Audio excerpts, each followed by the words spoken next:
पाए संतोष धन, सब धन धूल समान।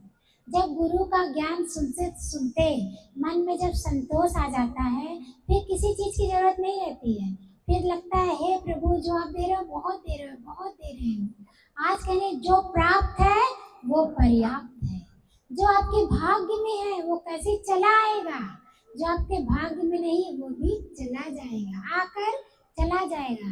कभी दवा के रूप में, कभी लड़ाई झगड़े के रूप में, कभी किसी ना किसी रूप में वो चला जाएगा। तो कैसे ये परमात्मा के 5 गुण हैं, इस गुण को अपनाना है। ये कब हमें सब पता चलेगा, जब हम नित्य का सत्संग लेंगे, गुरु के वचनों को सुनेंगे, अपने अंदर मनमना भाव कर ग्रहण करेंगे, उसका चिंतन मनन करेंगे। कैसे? जैसे एक जानवर हौदा भर सानी खा लेती है, फिर कैसे उसको चबाती है, जुगाली करती है ना, तब दूध बनता है ना। इसी तरह हम गुरु का ज्ञान 5 जगह होता है, 5 जगह जाकर लें और उसको अपने अंदर सोते समय चिंतन मनन करें। या कौन सी वाणी बताई गई, आज क्या बताया गया, तब जीवन बनता है। आज हम सबको जो बोलना आया है, क्या ऐसे आ गया क्या? गुरु की कृपा तो है ही, लेकिन अपनी भी मेहनत है। डायरी में लिखते हैं, उसको दोबारा पढ़ते हैं, उसका चिंतन मनन करते हैं, तब वो याद आता है। ये ज्ञान बहुत भारी है, इधर जाता है इधर से निकल जाता है। जब उसको लिखोगे, उसको याद, या तो आपकी मेमोरी इतनी अच्छी हो कंप्यूटर की तरह कि जो सुने तो रह जाए, क्या ऐसा है?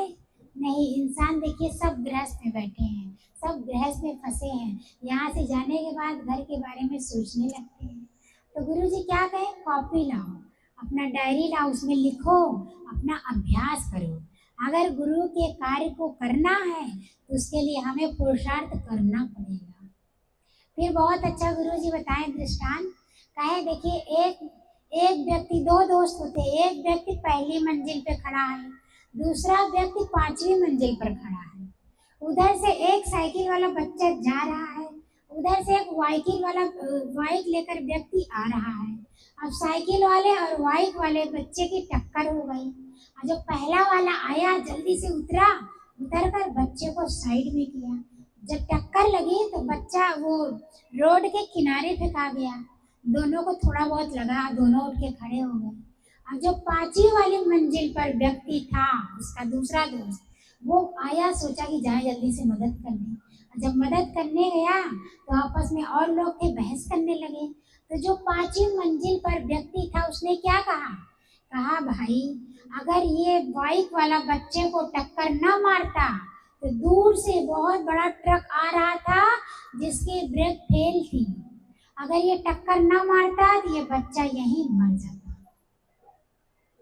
देखो परमात्मा की क्या कारीगरी है।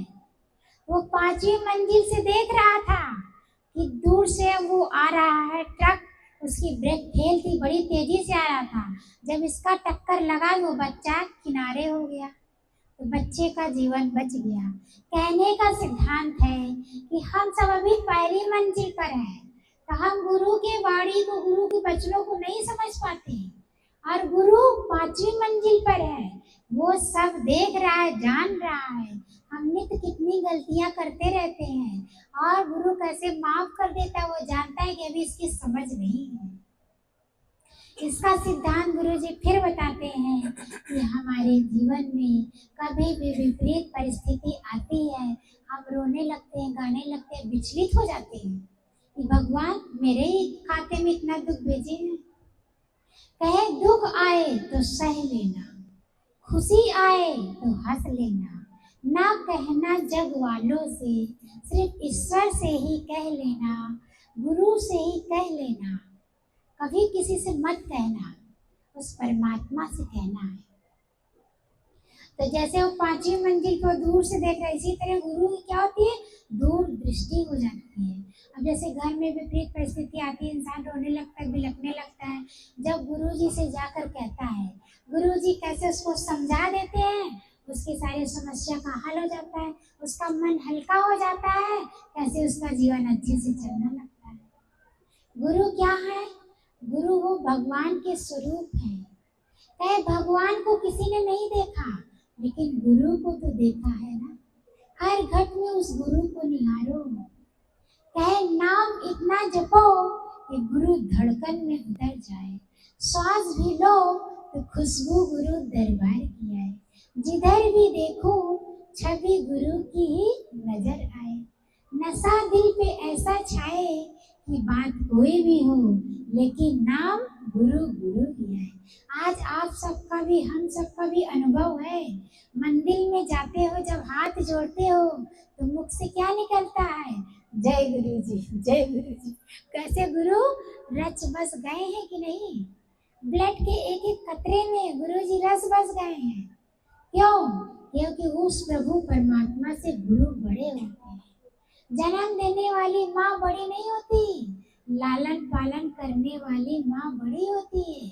आज इस दिन गुरु जी हम सबको अपने बचनों से संभाल रहे हैं कि नहीं? निस दिन निगरानी कर रहे हैं कि नहीं? कहे हे गुरुवर, इस जीवन की कोई कहानी ना होती, बिना आपके कोई जिंदगानी ना होती, अगर आपकी मेहरबानी ना होती, हम तो बह जाते जीवन के मझधारों में, अगर आपकी हम सब पर निगरानी ना होती। आज गुरु निस दिन माली बनकर हम सबकी निगरानी कर रहा है ना।